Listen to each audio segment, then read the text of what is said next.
అంటే వీళ్ళే కష్టపడవలసింది. ప్రతివాడు తన రంగంలో తాను కష్టపడాలి. భగవంతుడంతటి వాడు కాలంలో చెప్పిన నియమం. శంకరుడు కూడా అంతే. అవసరమైందనుకోండి ఎంతైనా కష్టపడతాడు. తరలాక్షియాతడు ధనవంతుడు అందుమా కోరివేడిన కాని కూడు లేదు. లోకానికి పాఠం చెప్పవలసి వచ్చిందనుకోండి, ఆయన అంత గొప్పగానూ పాఠం చెప్తాడు. ఆయన కూడా ఇంట్లో యజమాని ఉన్నాడు అనుకోండి, నేనే ఉన్నానండి మా ఇంట్లో, అన్నం తినవలసి వచ్చింది, ఆకలేసింది, ఏం చేస్తాను?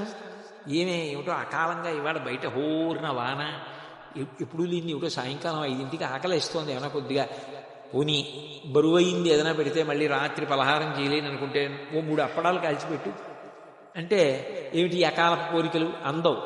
ఏం చేస్తుంది? 4 అప్పడాలు కాల్చిస్తుంది. బరువు అంటే బరువు కాదు, తింటే తిన్నట్టు ఉంటుంది.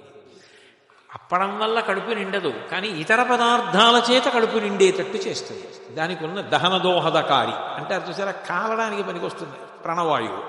అలా అప్పడం ఏం చేస్తుందంటే ఇంకొంచెం పులుసు అన్నం తినేటట్టు చేస్తుంది. 4 అప్పడాలు ఇచ్చిందనుకోండి, అరగంట సేపు ముక్కలు విరుచుకు తిని మంచి నీళ్ళు తాగాడు. ఏమొచ్చింది? కడుపు నిండితే. అన్నీ కలిపి నలిపేస్తే చెంచాడు గుండ. కానీ రాత్రి పలహారం పాడైపోకుండా అప్పటికి 4 అప్పడాలు తిన్నాను, మంచి నీళ్ళు తాగాడు. ఏదో కడుపు నిండిందా లేదా? ఎవరిని అడిగాడు? ఇంట్లో ఆవిడ్ని అడుగుతాడు. ఎంత ఇంటి యజమానైనా ఆకలిస్తే ఆవిడ్ని అడుగుతాడు. రండి వడ్డించేశాను అని ఎవరంటుంది? ఆవిడే అంటుంది. ఆవిడ చేత్తోనే అన్నం పెడుతుంది.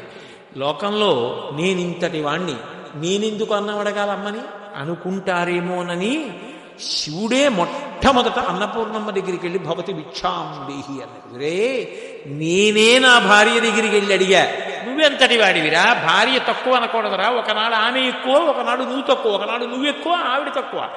ఇద్దరికి తక్కువ ఎక్కువలు ఉండవు. ఆవిడ మాట మంచిదైనప్పుడు నువ్వు వినాలి, నీ మాట మంచిదైనప్పుడు ఆవిడ వినాలి. ఇద్దరూ కలిసి ఒకళ్ళనొకళ్ళు సంప్రదించుకుని ముందుకెళ్ళాలి. ఒక